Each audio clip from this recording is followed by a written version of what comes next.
Morning everyone. আজকে আমরা যেটা শুরু করব অনলাইন ক্লাস 9 এর জন্য আমরা আজকে যেটা শুরু করব সেটা হচ্ছে পরমাণু গঠন পার্ট 2। আমরা পরমাণু গঠনের উপর আগের দিন একটা ক্লাস নিয়েছিলাম পার্ট 1। আজকে যেটা আমি শুরু করব খুব ইম্পর্টেন্ট একটা বিষয়ের উপর, সেটা হচ্ছে আগের দিন আমি যেটা বলেছিলাম যে একটা পরমাণুর সবথেকে ক্ষুদ্র অংশ যেটা নিউক্লিয়াস, এবং এই নিউক্লিয়াসের মধ্যে প্রোটন এবং নিউট্রন থাকে, এবং এই নিউক্লিয়াসের চারিদিকে বিভিন্ন কক্ষপথে ইলেকট্রনগুলো আবর্তন করে। আমি সেক্ষেত্রে বলেছিলাম চারটে কক্ষপথের কথা, কে, এল, এম, এন। এই চারটে কক্ষপথে 2n² ফর্মুলা অনুযায়ী এই ইলেকট্রনগুলো আবর্তন করবে। এখন যে বিষয়টা বলা দরকার সেটা হচ্ছে যে এই নিউক্লিয়াসের চারিদিকে বিভিন্ন কক্ষপথে ইলেকট্রনগুলো আবর্তন করছে, এবং এই যে নিউক্লিয়াসের চারিদিকে ইলেকট্রনগুলো আবর্তন করছে চারিদিকে, ইলেকট্রনগুলো আবর্তন করতে করতে বা ঘুরতে ঘুরতে এক সময় কিন্তু নিউক্লিয়াসের মধ্যে আছড়ে পড়ার একটা সম্ভাবনা রয়েছে। তা কেন আছড়ে পড়ে না? বলা হচ্ছে যে কোনো বস্তুকে আমরা যদি কোনো বৃত্তাকার পথে ঘোরাবার চেষ্টা করি তাহলে একটা বলের দরকার হয়। সেই বলটার নাম হচ্ছে অভিকেন্দ্র বল। অভিকেন্দ্র বল যদি আমি সাপ্লাই করতে পারি কোনো একটা বস্তুকে, সে কিন্তু ইজিলি মুভ করতে পারে। তাহলে ইলেকট্রনটা যখন ঘুরছে নিউক্লিয়াসের চারিদিকে বিভিন্ন কক্ষপথে, তখন ইলেকট্রনেরও কিন্তু একটা অভিকেন্দ্র বলের দরকার হয় বা হবে। সেই অভিকেন্দ্র বলটা কোথায় পাবে না, এই নিউক্লিয়াসের সঙ্গে ইলেকট্রনের একটা বল কাজ করে। এদের মধ্যে স্থির তড়িৎ আকর্ষণ বল বা তাড়িতিক বল। এই নিউক্লিয়াসের সঙ্গে ইলেকট্রনের যে বলটা স্থির তড়িৎ আকর্ষণ বল, সেই বলটাই অভিকেন্দ্র বলে যোগান দিয়ে এই বিষয়টা কিন্তু যে ঘোরার ব্যাপারটা নিউক্লিয়াসের চারিদিকে সেটা করা সম্ভব হয়, আজকে পড়ে না। তাহলে নিউক্লিয়াসের সঙ্গে ইলেকট্রন, বাইরের ঘূর্ণায়মান ইলেকট্রনের যে বল, সেটাকে আমরা বলছি স্থির তড়িৎ আকর্ষণ বল।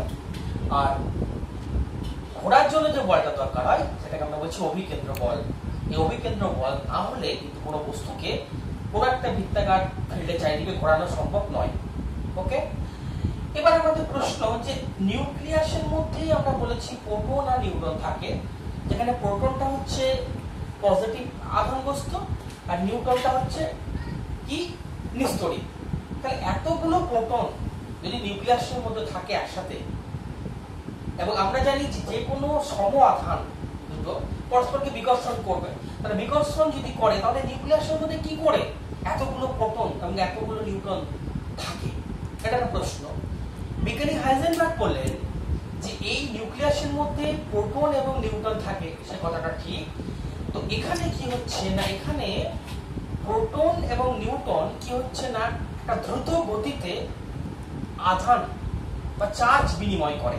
এত ফাস্ট চার্জ বিনিময় করে, চার্জ বিনিময় করার জন্য এখানে যে প্রোটন এবং প্রোটনের মধ্যে যে বিকর্ষণ বলটা থাকার কথা, এত ফাস্ট এক্সচেঞ্জ অফ চার্জ হয়, সেই কারণে প্রোটনগুলোর মধ্যে বিকর্ষণ বলটা কিন্তু কি হয়, কমে যায়। কমে যাওয়ার জন্য কি হচ্ছে, কমে যায়, এবং সেক্ষেত্রে একটা আকর্ষণ বলের তৈরি হয়। এই প্রোটন এবং নিউট্রনের মধ্যে যে আকর্ষণ বল নিউক্লিয়াসের মধ্যে কাজ করে, সেটাকে আমরা বলছি নিউক্লিয় বল।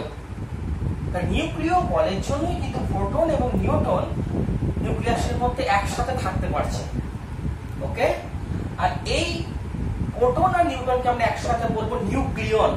কি বলবো একসাথে? নিউক্লিয়ন। এই নিউক্লিয়ন কোথায় থাকছে? নিউক্লিয়াসের মধ্যে। এই নিউক্লিয়াসের মধ্যে থাকছে প্রোটন আর নিউট্রনকে একসাথে আমরা বলছি নিউক্লিয়ন। আর এই নিউক্লিয়াসের মধ্যে যে বলটা কাজ করছে, যেটা নিউক্লিয়াসের মধ্যে আবদ্ধ থাকে, তাকে আমরা বলছি নিউক্লিয় বল। আর নিউক্লিয়াসের সঙ্গে ইলেকট্রনের যে আকর্ষণ বল, সেটাকে আমরা বলছি স্থির তড়িৎ আকর্ষণ বল বা তাড়িতিক বল। ক্লিয়ার? আচ্ছা, এবার আমরা আগের দিন একটা ইলেকট্রন বিন্যাস ক্লাস করে দেখিয়েছিলাম সোডিয়ামে, এবং সম্ভবত আমি শুরু করতে যাচ্ছিলাম আরেকটা মৌলে ফসফরাসের পারমাণবিক ক্রমাঙ্ক হচ্ছে 15, সেটা আমরা শুরু করতে গিয়েছিলাম কিন্তু করতে পারিনি শেষ পর্যন্ত। তাহলে আমার এখানে একটা নিউক্লিয়াস রইলো 15 যখন অ্যাটমিক নাম্বার বা পারমাণবিক ক্রমাঙ্ক, তখন আমরা অ্যাকর্ডিং টু থিওরি কি বলতে পারি, কে কক্ষপথে কয়টা ইলেকট্রন থাকবে, দুটো, এল এ থাকবে 8টি, কে এল এম এ থাকবে 5টি, দ্যাট ইজ 2 8 5। এইভাবে কিন্তু ইলেকট্রন গুলো থাকবে। এখন যদি আমি ধরে নিই যে এটা নিউক্লিয়াস এবং এটা প্রথম কক্ষপথ, কয়টা ইলেকট্রন থাকবে, দুটো। সেকেন্ড কক্ষপথ এল, কয়টা ইলেকট্রন থাকবে, 1 2 3 4 5 6 7 8। আর লাস্ট কক্ষপথে কয়টা ইলেকট্রন থাকবে, 5টি, 1 2 3 4 5। তাহলে এখানে কার আমরা ইলেকট্রন বিন্যাসটা করলাম, ফসফরাসে আমরা দেখলাম ফার্স্ট অরবিটে দুটো, সেকেন্ডে 8টি এবং থার্ডে 5টি। এইভাবে আমরা যে কোনো মৌলে যদি পারমাণবিক ক্রমাঙ্ক বা পারমাণবিক সংখ্যা জানতে পারি, তাহলে কিন্তু মৌলটা সম্পর্কে আমরা কি করতে পারবো, তার সুন্দরভাবে ইলেকট্রন বিন্যাসটা করতে পারবো। তাহলে আমি আগেই বলেছিলাম আগের দিন যে এই যে 1 থেকে 20 পর্যন্ত মৌলের পারমাণবিক ক্রমাঙ্ক বা পারমাণবিক সংখ্যা মনে রাখার জন্য আমি ফিঙ্গার কনসেপ্টটা বলেছিলাম। আরেকবার বলে দিই ফিঙ্গার কনসেপ্টটা, যারা আগের দিন ক্লাসটা ভালো করে বুঝতে পারেনি তারা দেখে নাও। Hydrogen, helium, lithium, beryllium, boron, carbon, nitrogen, oxygen, fluorine, neon, sodium, magnesium, aluminium, silicon, phosphorus, sulphur 16, সালফারের পর রয়েছে 17 পটাশিয়াম, 17 হচ্ছে ক্লোরিন, আর্গন, পটাশিয়াম, ক্যালসিয়াম। একটা আমরা আঙুলকে 4টে পার্টে ভাগ করছি, 1 2 3 4।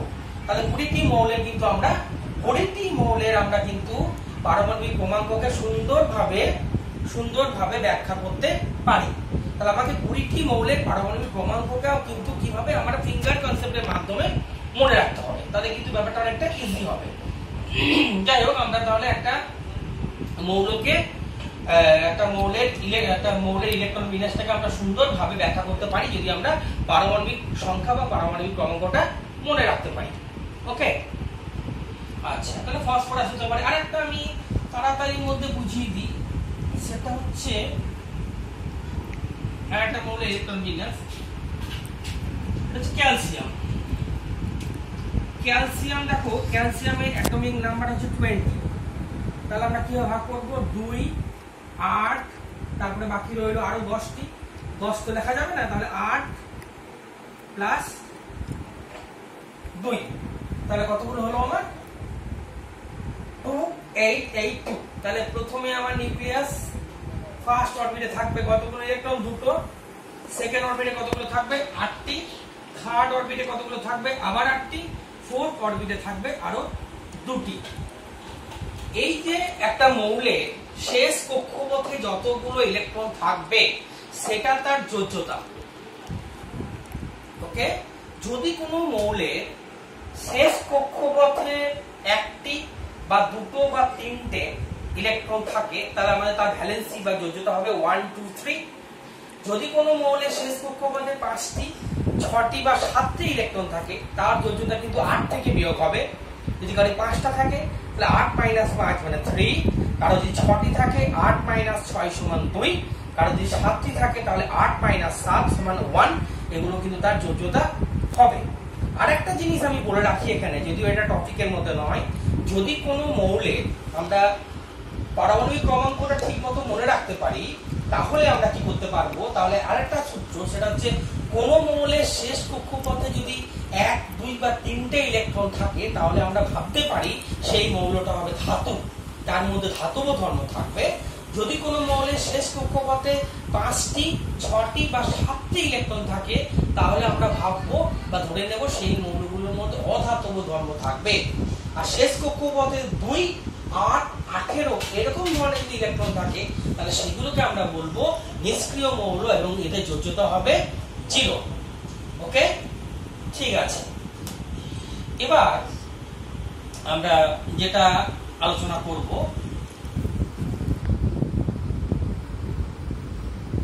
সেটা হচ্ছে পরমাণুর মধ্যে যতগুলি প্রোটন থাকে ততগুলি ইলেকট্রন থাকে, সেই কারণে পরমাণু হচ্ছে তড়িৎ নিরপেক্ষ। সময় প্রশ্ন আসে যে পরমাণু কেন তড়িৎ নিরপেক্ষ হয়? কারণ পরমাণুর মধ্যে যতগুলো প্রোটন থাকে ঠিক তত সংখ্যক ইলেকট্রন থাকে, সেই কারণে পরমাণু হচ্ছে কি না তড়িৎ নিরপেক্ষ। ওকে, আচ্ছা। এবার আমরা যেটা আলোচনা করব সেটা হচ্ছে খুব একটা ইম্পর্টেন্ট জিনিস, সেটা হচ্ছে আয়ন। দেখো, যদিও আয়নটা এখানে আলোচনা করা আছে, যাই হোক আমি করে দিচ্ছি আলোচনাটা। সেটা হচ্ছে ধরো পরমাণু, একটা পরমাণু কি হচ্ছে না তার একটা ইলেকট্রন বিন্যাস থাকে এবং তার চারিদিকে কি হচ্ছে না পরমাণুর চারিদিকে ইলেকট্রন গুলো ঘুরবে, একটা পরমাণুর মধ্যে প্রোটন থাকবে, ইলেকট্রন থাকবে। এখন আয়নটা কি না, আয়ন হচ্ছে কোনো একটা পরমাণু, সাপোজ সোডিয়াম একটা পরমাণু, এর পারমাণবিক সংখ্যা কত বা পারমাণবিক ক্রমাঙ্ক 11।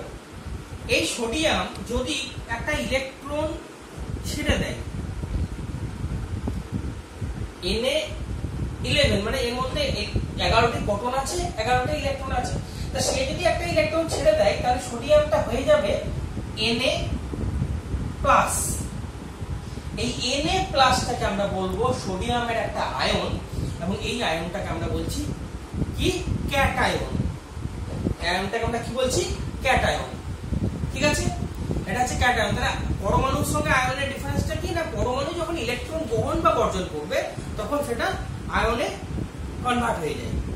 ঠিক আছে, আচ্ছা। এবারে আমি ধরো একটা ক্লোরিন, একটা এর 17 পারমাণবিক ক্রমাঙ্ক, এ যদি একটা ইলেকট্রন গ্রহণ করে সেক্ষেত্রে এটা হয়ে যাবে Cl-। এই Cl- আমরা বলবো অ্যানায়ন। যেহেতু পরমাণু গঠন চ্যাপ্টারটা করছি, আয়নটা এর সঙ্গে রিলেটেড, সেই কারণে আমি কি করছি না আয়নটাকে বলে দিলাম। Na+, এটা হচ্ছে সোডিয়ামের একটা আয়ন, ক্যাটায়ন, আর Cl- হচ্ছে একটা অ্যানায়ন। ওকে, আচ্ছা। এবারে আমরা যে বিষয়টা সম্পর্কে দেখব খুবই গুরুত্বপূর্ণ, সেটা হচ্ছে আইসোটোপ।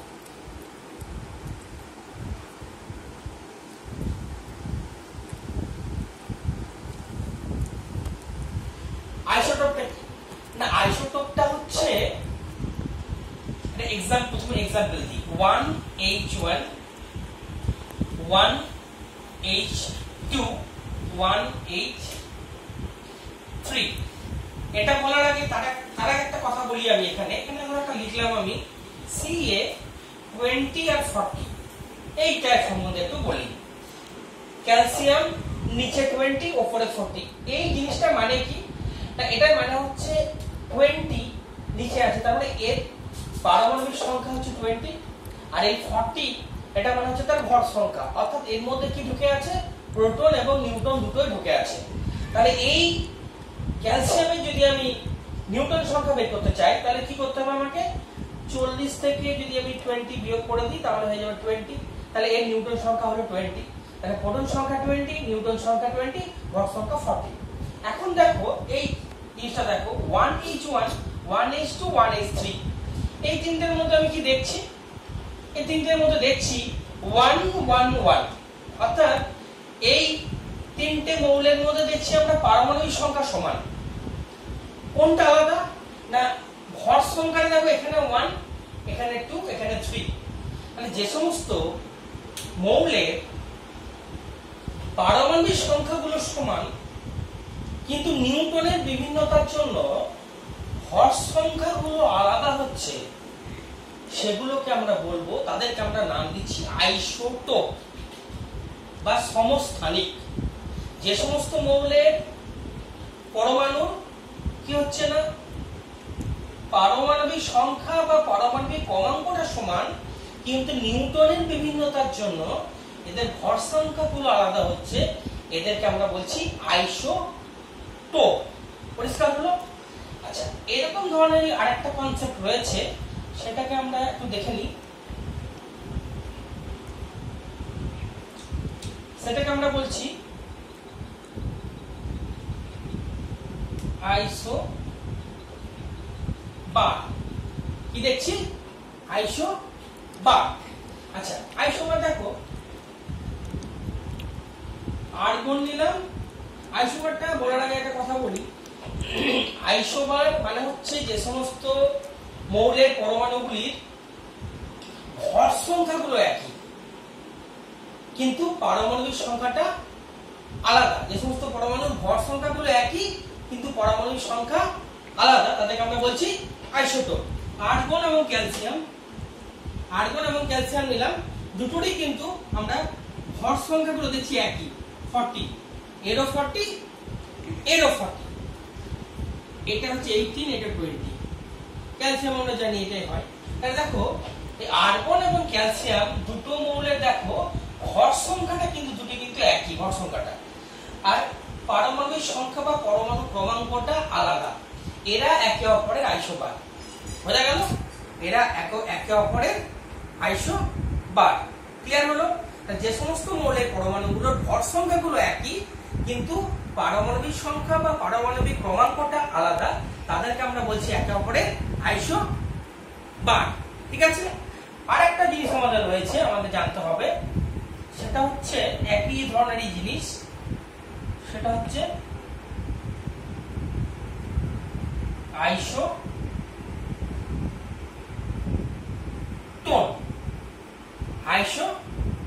আইসোটোনটা কি না, আইসোটোনটা হচ্ছে বিভিন্ন মৌলের পরমাণু নিউটন সংখ্যাটা এক।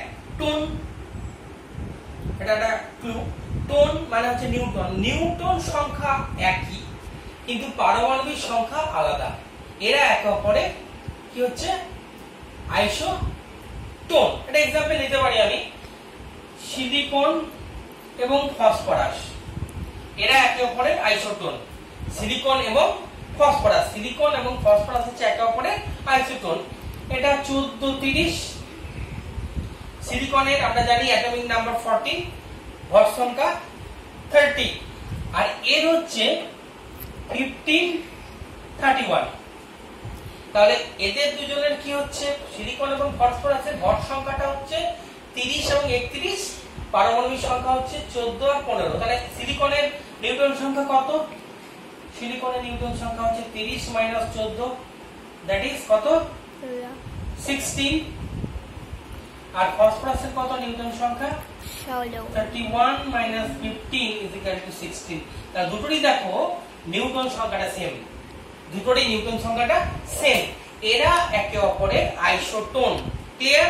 আইসোটোনের ক্ষেত্রে নিউটন সংখ্যা সেম হবে, আইসোবারের ক্ষেত্রে ভর সংখ্যা সমান হবে, আর আইসোটোপের ক্ষেত্রে পারমাণবিক সংখ্যাটা সমান হবে। ক্লিয়ার? আরেকটা জিনিস মানে বিষয় আমাকে এই পার্টওয়েই বলতে হচ্ছে অ্যাটমিক নাম্বারে, সেটা হচ্ছে দেখো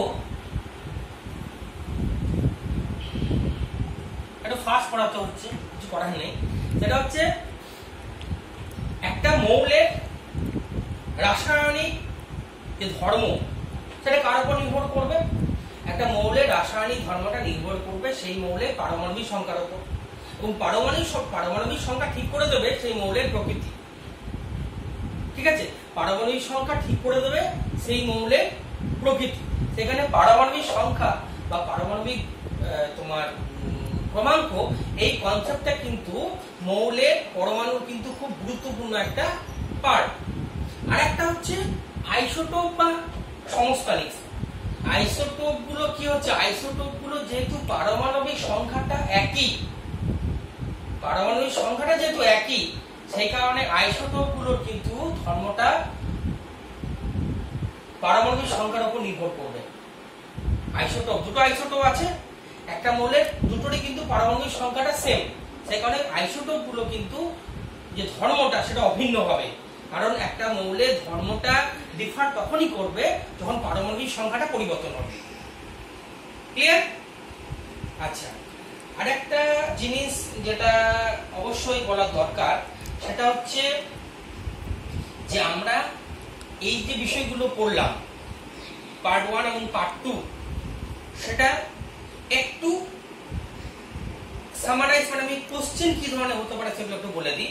ধরো আমরা প্রথম থেকেই বলেছিলাম যে পরমাণু গঠনের ক্ষেত্রে পরমাণু ক্রমাঙ্ক, ভর সংখ্যা, নিউক্লিয় বল, স্থির তড়িৎ আকর্ষণ বল, নিউক্লিয়ন, প্রত্যেকটার ইলেকট্রন বিন্যাস, ঠিক আছে, তারপরে তোমার বিভিন্ন কক্ষপথ, কোন কক্ষপথে কি থাকবে, তারপরে তোমার এই যে আইসোটোপ, আইসোবার, আইসোটোন, এই বিষয়গুলো কিন্তু আমাদের ভালো করে মনে রাখতে হবে এই চ্যাপ্টারের ক্ষেত্রে, কারণ এইগুলো প্রত্যেকটাই খুব ইম্পর্টেন্ট। ঠিক আছে, এইটাই মোটামুটি আজকের আমার ক্লাস পার্ট 2। এখন আমি যেটা বলছি যে আমি এটা ফেসবুকে, হোয়াটসঅ্যাপে অবশ্যই আমি শেয়ার করব। সকলকে রিকোয়েস্ট করব, প্রত্যেককে আমার ফেসবুক ফ্রেন্ড বা আমার স্টুডেন্টদেরকে যতটা পারবে তোমরা একটু শেয়ার করবে এই ক্লাসগুলো, কারণ এই ক্লাসগুলো যদি সবার কাছে পৌঁছায় তাহলে আমরা আমাদের যে এই যে প্রয়াস সেটা সার্থক হবে। ঠিক আছে, সকলকে ধন্যবাদ জানিয়ে আজকের মতো এই ক্লাসটা আমি এখানে শেষ করলাম। ওকে।